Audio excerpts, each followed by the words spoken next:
Pourquoi avez-vous commencé à jouer en solo et sur quel jeu? C'est la question que j'ai posée à plusieurs youtubeurs qui ont accepté de partager leurs témoignages à travers cette vidéo. Et salut tout le monde, c'est Wawa, j'espère que vous allez bien. Quel est le jeu que j'ai joué en premier en solo? Eh bien c'est Subterra 2 qui est d'ailleurs dans mes tops. C'est des premiers jeux en solo que j'ai joué. C'est peut-être aussi pour ça qu'il est dans mon top, parce que j'ai eu une expérience avec particulière. C'est vrai qu'avant, pour moi, les jeux de société, c'était beaucoup des jeux d'ambiance, etc. Et j'avais envie de plus, j'avais vraiment envie de découvrir des jeux qui m'apportent une expérience unique. Comme pour le jeu vidéo, j'avais vraiment envie de cette expérience-là, mais j'arrivais pas à trouver dans mon entourage des gens que ça intéressait. Les gens voulaient juste jouer à des jeux d'ambiance faciles. Donc j'ai commencé à m'intéresser, est-ce qu'il y avait des jeux qui pouvaient se jouer en solo, tout seul? Et donc j'ai découvert Subterra 2. Il y a beaucoup de gens qui disaient ouais, il y a Subterra 1, Subterra 2, etc. J'avais vu que Subterra 2 était plus facile au niveau de la mise en place, etc. Donc j'ai craqué pour ce Subterra 2. Et du coup, j'ai acheté toutes les extensions pour pouvoir un max de rejouabilité. Et vraiment, j'ai vécu une aventure unique en jouant en Subterra 2 qui m'a rapproché un peu des jeux vidéo. Mais finalement, moi, j'avais envie de me détacher un peu des jeux vidéo pour lâcher un peu les écrans. Et ce jeu, finalement, c'est vraiment un jeu où tu joues tes personnages, tu as deux actions, tu vas dans un temple et tu dois aller le plus loin possible sans mourir. Et voilà, ça m'a donné une expérience comme un jeu vidéo finalement, mais en jeu de société. Et c'est pour ça que j'aime beaucoup Subterra 2. Ça m'a fait découvrir le monde des jeux solo. C'est le premier jeu solo que j'ai eu et du coup après j'ai pas arrêté, j'ai continué. J'ai lancé ma chaîne, etc. Et c'est vraiment un peu à cause de ce jeu-là que j'ai débuté à jouer à des jeux en solo. Et j'y prends toujours du plaisir. À chaque fois que je le sors là, j'ai envie d'y jouer, j'ai envie de me lancer une partie. Et également, c'est un jeu qui m'a fait reprendre la peinture, les amis. Parce que moi, je peignais quand j'étais jeune, quand j'étais adolescent, et j'avais totalement arrêté la peinture. Et là, avec Subterra 2, j'ai pris les figurines, et du coup, je me suis dit, c'est pas possible, il faut que je les peigne. Donc j'ai racheté de la peinture, etc. Et je me suis remis à la peinture, alors que ça faisait 20 ans que j'avais pas peint. Et voilà, j'ai commencé à peindre mes figurines et tout, et maintenant j'arrête pas, j'achète des jeux avec des figurines pour peindre mes figurines, et c'est vraiment, voilà, ce jeu il m'a déclenché deux passions, il m'a déclenché la passion de jouer en solo, et la passion de reprendre la peinture, donc c'est vraiment, c'est aussi pour ça qu'il est dans mon top des jeux, parce que c'est un jeu qui a déclenché beaucoup de choses chez moi, et c'est un jeu que je prends toujours du plaisir à jouer. Donc, c'est mon jeu phare à moi, mais c'est pas pour autant que ce sera le jeu phare à vous. Je recommanderais plutôt pour des gens justement qui débutent dans les jeux solo, qui aiment bien les jeux vidéo et qui cherchent un jeu pas trop compliqué non plus. Finalement, vous allez jouer vos personnages, vous allez avoir deux actions, vous allez dans le temple. Je recommande pas pour des gens qui aiment pas les jeux un peu difficiles où on peut facilement mourir. Il y a du hasard 2D quand même parce qu'on va devoir lancer des dés pour faire apparaître des monstres, des pièges, etc. Et si on a de la malchance au dé, ça peut vite tourner au drame. On peut vite finir par terre. Et si vous aimez pas ça, bah ce jeu va vous énerver clairement. Donc il faut pas aimer, il faut aimer la frustration finalement. Il faut aimer la difficulté. Il faut aimer pouvoir contrôler par exemple en solo 4 personnages. Qu'est-ce que vous allez faire? Est-ce que vous allez les séparer en deux équipes, une qui va à gauche, une qui va à droite? Est-ce que vous allez garder toute votre équipe ensemble pour avancer dans le donjon? Est-ce que vous allez en mettre un par là, un par là? Également, c'est aussi un jeu qui peut ressembler à certains jeux. Vous savez, vous avez un tank, un assassin, un soutien. Bah là, c'est pareil. Vous allez avoir des personnages de soutien qui peuvent soigner. Vous allez pouvoir avoir des personnages d'attaque qui vont être plutôt forts en attaque, en exploration et tout. Donc on est sur les jeux un peu comme ça, un peu MOBA, League of Legends, un peu Overwatch, avec des pouvoirs selon les personnages. Donc c'est pour ça aussi que ça m'a attiré, parce que moi j'aimais beaucoup les jeux vidéo comme ça, style Overwatch, où tu avais un tank, un DPS, un support, etc. Et on retrouve tout ça un peu dans Subterra finalement, où ils ont chacun leur spécialité. Donc, vous allez essayer d'équilibrer votre équipe. C'est votre équipe qui va déterminer vraiment votre partie. Vous allez peut-être prendre un support, un assassin, etc. et partir à l'aventure. Donc, toujours un coup de cœur pour moi, ce Subterra 2. Je sais qu'il y a des gens qui n'ont pas aimé, qui l'ont revendu. Donc voilà, c'est pas pour tout le monde non plus. Il y a des gens qui vont pas aimer, qui vont trouver ça frustrant, qui vont trouver ça un peu long, parce qu'une partie peut durer 1 heure et plus. Donc voilà. Mais moi en solo, ça a été un vrai kiff. Et donc voilà, c'est mon tout premier jeu solo et c'est un de mes top jeux aussi. J'attends de voir qui va le détrôner. Voilà pour moi, gros bisous tout le monde, salut! Et salut tout le monde, c'est Zogma. Aujourd'hui, je vais vous parler de ma première expérience solo, du jeu qui m'a fait plonger dans cet univers fou qui est le jeu de société solo. Et il s'agit de Hit, un jeu édité par Days of Wonder, un jeu de Asger Harding, Granerud et illustré par Daniel Skjold Pedersen, où j'ai peut-être inversé l'auteur et l'illustrateur, on ne sait pas, allez savoir. Oui, c'est un jeu assez récent, un jeu qui a finalement 1 an et demi, même pas. Et il faut savoir qu'avant ce jeu, moi j'étais un joueur très familial, plutôt occasionnel. J'ai commencé les jeux de société à la naissance de ma fille et finalement j'ai commencé à découvrir des petits jeux du style Draftosaurus, ce genre de choses où je jouais avec ma compagne. Et puis petit à petit les jeux de société me plaisaient et j'ai commencé un petit peu à creuser un peu plus les choses en suivant la chaîne comme le passe-temps, etc. Et un jour j'ai découvert ce jeu Hit qui venait de sortir, un jeu qui m'avait l'air passionnant, un jeu de 60 balles et je me suis dit allez, je me lance, je l'achète. Forcément, ma compagne, pas très joueuse, la trentaine, etc., vous lui dites « Ce soir, chérie, on va jouer à un jeu de course de Formule 1 des années 60 », elle va vous répondre clairement « Mon petit chéri d'amour, oui, parce que c'est mon petit surnom, ton jeu là, tu peux aller te le carré où je pense. » Bien. Comme j'avais dépensé 60 € pour mon jeu et que j'avais vraiment envie d'y jouer, et j'ai découvert qu'il y avait écrit un joueur. Et je vous avoue qu'à ce moment-là, je ne savais même pas qu'on pouvait jouer à des jeux de société en solo. Ça me paraissait assez improbable, mais j'avais vraiment envie d'essayer ce jeu, donc je l'ai installé sur la table. À l'époque, je jouais dans le salon, je n'avais pas de table propre, je n'avais pas ma zone de jeu comme maintenant, et j'y ai joué. J'ai enchaîné une course, j'ai trouvé que c'était vraiment cool d'utiliser les automates, d'utiliser ces petites voitures, de les déplacer, d'être tout seul. Finalement, d'avoir l'impression de jouer à un jeu vidéo tout seul dans mon coin, mais sur la table. J'ai laissé le jeu installé plusieurs jours, je me suis plu, j'ai fait les différents tournois, championnats, etc. qui existent, et franchement, à la fin, j'étais sur le cul, je me suis amusé, j'avais même plus spécialement envie que ma compagne joue avec moi. J'étais bien dans mon petit monde, ça me permettait de penser à autre chose, de me détendre. Et après ça, je me suis dit, si ça se trouve, il y a plein de jeux que j'ai dans mes bibliothèques où ma compagne ne veut pas jouer avec moi, et peut-être qu'il y a des modes solo. Et donc c'est là où j'ai commencé finalement à regarder sur toutes les boîtes si ça pouvait jouer seul et découvrir, tester de plus en plus de jeux jusqu'à ce que on en arrive maintenant où je joue toutes mes soirées en solo. Et où finalement je n'ai même plus forcément envie de jouer avec les autres parce que le jeu de société c'est devenu mon petit moment à moi où je me détends, où je m'évade. Voilà, merci de m'avoir écouté et je laisse la place au suivant. Bonjour à tous, ici Aurélie de Carnet de Jeux. Aujourd'hui je vais vous parler de Vendredi, ou plutôt du premier jeu auquel j'ai joué en solo et comment j'en suis arrivée à jouer en solo. Au début avec Karine on s'était davantage intéressé donc aux jeux de société en général. Un ami m'a parlé des vidéos qu'on pouvait trouver sur YouTube, des vidéos règles, donc je me suis penchée un peu plus là-dessus. Et puis progressivement j'ai vu que certains filmaient des parties en solo. Ça m'a pas mal intéressée, je me suis prise un peu dans le jeu, de regarder du coup les vidéos. Et voilà, petit à petit je me suis questionnée aussi, est-ce que moi ça pourrait m'intéresser de jouer en solo.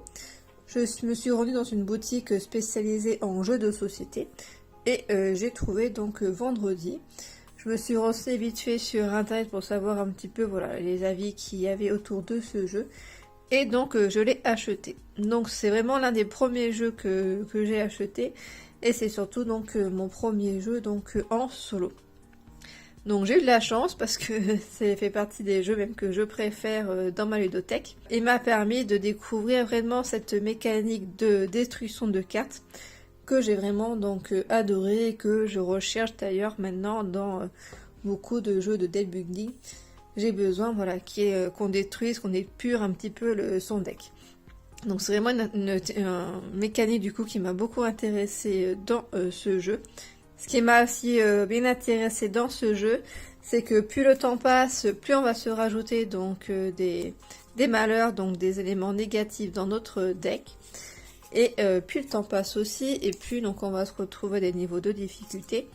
Et on va devoir affronter donc des périples de plus en plus donc difficiles. Donc c'est un petit peu un jeu d'estimation dans la mesure où on va avoir plusieurs cartes donc périples comme ça et on va choisir celle qui nous semble davantage réalisable. Et par exemple là on va se dire je peux piocher 3 cartes. Si je suis à la première étape, je vais devoir faire 2. La deuxième étape, donc jaune, 5. Et la dernière étape, je vais devoir faire 8. Donc plus on avance dans le jeu, plus évidemment on a des bonnes cartes, on a bien réussi à épurer notre deck. Sinon, ça va être compliqué du coup de gagner. Donc je trouve cette mécanique-là intéressante de dire voilà, j'ai 3 cartes à piocher. Est-ce que je pense que je vais pouvoir réussir à faire donc le score qui est nécessaire ou pas? Et puis quand on débloque, du coup, on a un élément donc plutôt positif dans notre deck, ce qui permet du coup de l'améliorer. Donc ça j'aime bien. Et puis donc à la fin, on se retrouve à affronter donc des pirates. Et si on s'en est bien sorti tout le long de la partie, donc on arrive à les vaincre, sinon du coup on n'y arrive pas. Donc c'est un jeu qui est assez difficile, mais justement c'est ce que j'ai apprécié dedans, et c'est ce que d'ailleurs je cherche dans des jeux en solo, c'est la difficulté, et également donc différents niveaux de difficulté, ou même plutôt des petites campagnes, ou plutôt des challenges. Donc là-dessus j'ai pas trop ça, à voir si je trouve d'autres informations ou d'autres éléments de jeu créés par des joueurs sur vendredi. Mais pour l'instant je n'ai pas réussi donc à faire tous les niveaux donc de difficulté. Donc voici mon premier jeu en solo, et d'ailleurs l'un que je préfère dans ma ludothèque. Donc qui est Vendredi, un jeu donc de Freeman Freeze. Et donc un auteur également que j'apprécie pour d'autres de ces jeux. Salut, moi c'est Salem de la chaîne Dungeon Attack, et aujourd'hui je vais vous présenter le jeu qui m'a fait basculer vers les jeux solo. Ah ouais, on va parler du Seigneur des Anneaux, le jeu de cartes. Sorti en 2011 et édité par Fantasy Flight Games, on est face à un jeu de cartes. C'est dans le titre. Le tout se passe bien entendu dans l'univers du Seigneur des Anneaux, univers qui est cher à mon cœur. Le but du jeu est plutôt simple mais pas mal profond et avec quelques subtilités. Dans le jeu, vous devrez terminer différents scénarios qui ont chacun leur histoire et leur type d'ennemis différents. Que ce soit de retrouver Gollum, de porter un message à Galadriel ou bien de traverser les sables du Harad, le jeu vous emmènera avec lui en aventure. Et ce qui est chouette dans le jeu, selon moi, c'est de créer son deck pour ensuite aller affronter les menaces du deck de scénario. Et vu qu'on parle des scénarios, dans la boîte de base, vous en aurez 3 ainsi qu'un mode campagne. Bref, je peux que vous recommander ce jeu, ça doit être mon préféré du type Living Card Game. Mais alors, comment est-ce que j'en suis venu à jouer à ce jeu tout seul? Alors c'était une époque où je jouais pas vraiment à des jeux de société, hein, mais par contre avec mes potes on était à fond dans Yu-Gi-Oh! C'est un petit jeu indé, je sais pas si vous connaissez. Et un jour, en me perdant sur Amazon, je suis tombé sur cette boîte. Je me suis dit, chouette, je vais pouvoir y jouer avec mes potes. Et au final, j'ai attendu des mois et on n'y a pas touché. Jusqu'au jour où j'ai remarqué un petit truc sur la boîte. Comment ça, un joueur? Du coup, j'ai joué au jeu tout seul et oh bon sang, la révélation. Enfin, la double révélation. Déjà, comment ça se fait qu'il y ait des jeux de société stylés? Moi, je m'étais arrêté à Carlo Crado et à Mastermind. Et deuxièmement, attends, on peut jouer à des jeux de société en étant tout seul? Et le Seigneur des Anneaux, du coup, plongé dans un monde que je ne connaissais pas, de par ses visuels, sa difficulté, son histoire, je me suis rendu compte en fait qu'il y avait des jeux de société formidables et qu'en plus on pouvait y jouer tout seul. Parce que j'avais des amis nuls qui venaient pas souvent me voir. Bref, le monde des jeux de société est un univers formidable et on peut même en profiter en solo. Et je suis sûr que si vous regardez cette vidéo, il y a sûrement des jeux dans votre collection qui peuvent se jouer en solo, donc ça pourrait vous plaire. Et jetez un œil aussi au Seigneur des Anneaux parce que le jeu est quand même vachement bien. Allez, c'est tout pour moi, merci encore pour l'invitation, ciao. Eh bien, salut tout le monde, merci Karine pour l'invitation et donc pour répondre à cette grande question existentielle, quel a été le premier jeu solo auquel je me suis adonné plaisir coupable? Eh ben, sans hésiter, je vais te citer un bon jeu Ameritrash, Gears of War, le jeu de plateau avec figurines. Alors, comment j'ai été amené à découvrir ce jeu? C'est simple, par l'initiative d'un bon pote, Vincent, qui m'a invité, moi et un autre copain, à nous rendre chez lui, pour nous faire tester ce jeu. Alors oui, ça va faire sourire certains, on parle de jeu en mode solo et je commence à parler d'un jeu en mode coopératif. Mais il y a une astuce, parce qu'il faut savoir que souvent, ce genre de jeu de type Ameritrash, maintenant c'est quasiment systématique, mais c'était un des premiers jeux justement qui proposait un mode coopératif et un mode solo. Maintenant c'est ce qu'on met surtout en avant, il y a le mode solo et le mode coopératif. Et donc effectivement, là on a testé le jeu ensemble, on s'est bien franchement éclaté. Alors sachant que Gears of War, je connaissais le jeu de réputation de nom dans le domaine du jeu vidéo, jeu que je n'ai jamais pratiqué puisque en plus Gears of War était une exclue Xbox, on ne le trouvait pas sur les autres consoles. Donc vous l'aurez compris, je ne suis pas un joueur de Xbox. Voilà, ça c'est fait, je vais me faire des copains. Et donc voilà, c'est comme ça que j'ai été amené à ce type de jeu, puisque ça a été, je me suis franchement à la sortie, j'ai dépensé à peu près 60 €. Le jeu se trouvait en magasin très facilement. Et voilà, et donc j'ai commencé à pratiquer effectivement les jeux en mode solo. Alors, qu'est-ce que j'aime dans ce jeu? Tout, j'ai envie de dire, tout, même en 2024 encore. Déjà, pour commencer, le fait qu'il y ait différents modes de jeu, donc le mode solo et le mode coopératif. Ensuite, c'est ce qui m'a vraiment plu dans ce jeu, c'est pas le thème en lui-même, puisque comme je l'ai dit, je ne connais pas le jeu vidéo, c'est surtout la mécanique du jeu que j'ai vraiment adoré. Et mécanique du jeu qui encore aujourd'hui, franchement, est top quoi.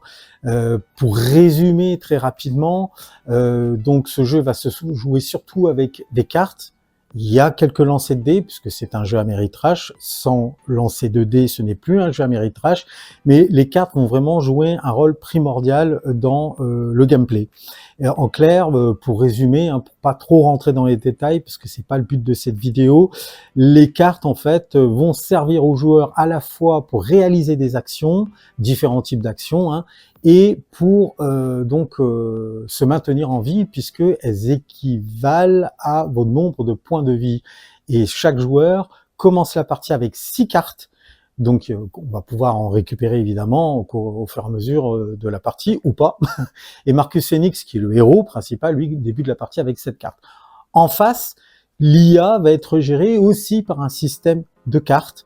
Et franchement, ce système a été vachement bien pensé pour l'époque, puisque on peut être surpris, c'est un jeu très nerveux, très fun. Il n'y a pas de temps mort en fait, donc si vous cherchez franchement un jeu qui est vraiment dans l'idée du jeu vidéo, c'est le jeu qu'il fallait prendre à ce moment-là quand vous pratiquez Gears of War, que le jeu était au sommet, au top. Et que le jeu de plateau était disponible à ce moment-là, quoi. Alors donc le système, sa mécanique de jeu, le matériel bien entendu, puisque ça a été produit par FFG. On sait que la qualité est toujours au rendez-vous. Les tuiles sont de très bonne qualité. Alors il y a peu de matériel aussi, ça c'est un avantage que j'apporte au jeu. Ça va pas déborder sur la table, c'est ça qui est bien. Donc des tuiles, les figurines, même si maintenant elles sont en deçà des standards que l'on peut trouver aujourd'hui. Pour l'époque, franchement, et même maintenant, je trouve, moi je trouve qu'elles sont vraiment pas dégueulasses. Elles font vraiment honneur aux personnages et aux antagonistes de l'univers de Gears of War. Voilà dans les grandes lignes ce que j'aime dans ce jeu. Il y aurait tellement de choses à dire que je peux pas non plus m'éterniser. Wawa va encore se foutre de ma gueule. Sur ce, j'espère que cette petite présentation vous aura été utile et au plaisir de vous revoir. Salut à tous, ici Seb, on se retrouve pour une petite vidéo. Voilà, je dois vous parler de mon premier jeu solo. Il s'agit de Vendredi, de Friedman Friseux. Donc Vendredi, ou Friday dans son titre en VO, est un jeu sorti en 2011. C'est un petit jeu de deck building, un petit jeu de cartes. Il est facile à trouver, il a été localisé en français par Philosophia. Moi j'avais la version Edge, alors je sais pas si c'est la même ou pas. Donc c'est un petit jeu, c'est pour des parties relativement courtes. C'est un petit deck building, donc c'est... À l'époque c'était pas courant déjà d'avoir un jeu solo exclusivement. Là c'est la seule configuration possible. Et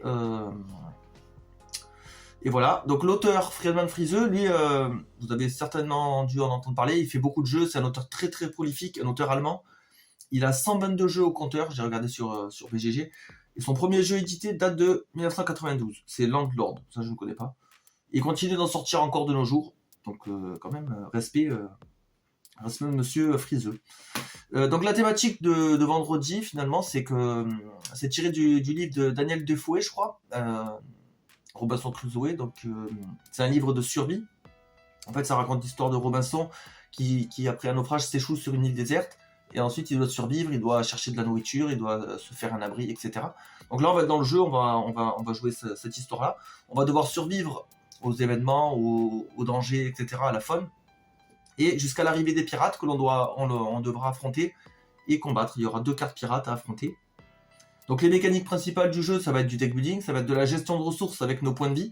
Nos points de vie vont être une ressource principale. Il y aura de la prise de risque, on va pouvoir dépenser justement des points de vie pour aller pour piocher des cartes supplémentaires. Mais des fois ça n'apportera pas ça n'apportera rien en fait, si c'est des cartes faibles. Donc d'où la gestion de deck, l'aspect deck building. Et bien sûr de la gestion de main dans l'ordre où on jouera nos pouvoirs, dans l'ordre où on jouera nos cartes. Chaque carte a une double fonction. En fait, il y a un deck aventure où les cartes ont double fonction. En fait, le haut de la carte, c'est un test, en fait, c'est une espèce de challenge. Par exemple, on voit un radeau sur une illustration et on doit aller chercher de la nourriture dans le radeau. Enfin, on doit nager jusqu'au radeau et récupérer les provisions. Et si on résout le test, on retourne la carte et on gagne, finalement, on acquiert la carte. Elle rejoint notre deck et elle nous donnera des capacités, des choses en plus. Donc ça, c'est vachement intéressant, ce petit système. On le retrouvera après dans Goblivion. Il y aura le même mécanisme. En battant les ennemis, on gagnera l'objet qui est au bas de la carte. Il y a aussi un mécanisme de vieillissement dans le jeu qui est intéressant. C'est qu'à chaque fois qu'on vide notre deck, on récupère une carte vieillesse. C'est une carte très très faible, une carte qui nous handicape. Elle rejoint notre deck, elle nous pollue donc le deck et elle nous affaiblit. Donc ça, je trouve que c'est thématique. Hein. Plus on traîne, plus on vieillit et on s'affaiblit. Très intéressant. Donc voilà. Voilà pour la petit aperçu de vendredi. Donc c'est un jeu en plus facilement trouvable, un petit jeu qui prend pas beaucoup de temps et facile à comprendre. Donc franchement c'est un super jeu. Si vous aimez voilà, les jeux de cartes, combinaisons de cartes, effets de combo, parce que c'est vrai que pour résoudre certaines cartes, il va falloir combiner pas mal de combos, des effets de copie, des effets de pioche, de défausse, etc. Il y a pas mal de trucs à faire là-dessus. C'est vachement intéressant. Et comme je vous disais tout à l'heure, un de ses représentants, un de ses descendants plutôt, ce serait vraiment Goblivion. Ça en est énormément inspiré. Et voilà. Voilà tout ce que j'avais à dire sur vendredi ou Friday, selon votre préférence. Voilà, donc dites-moi si vous avez déjà joué. Je pense que c'est une bonne entrée en matière pour le jeu solo. Voilà. Bonne partie à vous et à bientôt. Pour ma part, le tout premier jeu auquel j'ai joué en solo, c'est Horror Arkham JCE. Alors c'était une erreur parce que du coup c'était mon deuxième jeu moderne, si on exclut les jeux d'ambiance, après Zombicide auquel j'ai joué à plusieurs, et le cap était un peu grand pour que je puisse réussir à jouer à ce jeu avec un livret de règles quand même plus complexe que d'autres jeux. Donc en plus en solo où on peut pas discuter sur les règles, savoir comment l'autre a compris les règles, s'entraider en fait en jouant. Donc rapidement j'ai abandonné et j'ai mis le jeu au placard parce que je l'avais pris pour jouer en solo. Ce n'est que quelques années plus tard que je reviens sur le solo avec Paper Tales, qui est à la base un jeu pas du tout pour le solo, c'est de 2 à 5 joueurs. Petite précision, là c'est l'ancienne boîte, ils ont sorti une intégrale avec toutes les extensions, donc avec l'intégrale vous pourrez jouer en solo. C'est un jeu qui est beaucoup comparé à Seven Wonders parce qu'ils ont beaucoup de points communs. Le premier, c'est qu'on va affronter uniquement ceux qui sont à côté de nous. Mais ça, vous verrez qu'en solo, ça n'a pas vraiment d'importance. Et ce qui est vraiment intéressant dans Paper Tales, c'est qu'on a une notion de vieillissement des cartes. Donc chaque joueur a son village devant lui, où il va mettre ses troupes et villageois pour essayer de combattre ses adversaires. Et on a également des bâtiments qu'on va pouvoir construire et améliorer, qui vont nous donner des ressources ou des avantages pour notre village. Le système de vieillissement va permettre d'éviter qu'une personne qui a une très forte carte la garde tout au long de la partie. Beaucoup de cartes fonctionnent également avec le vieillissement. Par exemple, il y a une carte qui permet d'avoir une force de combat supplémentaire pour chaque jeton vieillissement qu'il y a sur sa carte. Et d'autres cartes vont pouvoir permettre de déplacer des jetons vieillissement. Donc ça vous permet de sauver certaines cartes et en plus d'avoir un bonus sur une autre carte. On a également un système de draft qui est vraiment très sympa. Au début de la partie, on va sélectionner chacune une carte et le faire tourner. C'est donc comme ça que fonctionne le mode multijoueur. Et le mode solo ne diffère pas beaucoup, à l'exception qu'on va combattre le roi Lich. Le roi Lich, c'est lui. Donc c'est un vilain méchant squelettique qui veut nous combattre. Donc lui, il a 4 cartes différentes de départ qui est tirées aléatoirement. Enfin, après, vous choisissez si vous voulez le choisir, surtout pour la première partie, vous pouvez le choisir. Et vous pouvez en ajouter pour augmenter la difficulté. Donc au début, vous commencez avec 1, et après vous pouvez en ajouter. On va le combattre sur 5 phases. Chaque phase dispose de plusieurs cartes qui sont tirées aléatoirement. On n'affronte qu'un seul par partie. Et du coup, la dernière phase, donc il y a 4 phases comme ça, et une phase finale.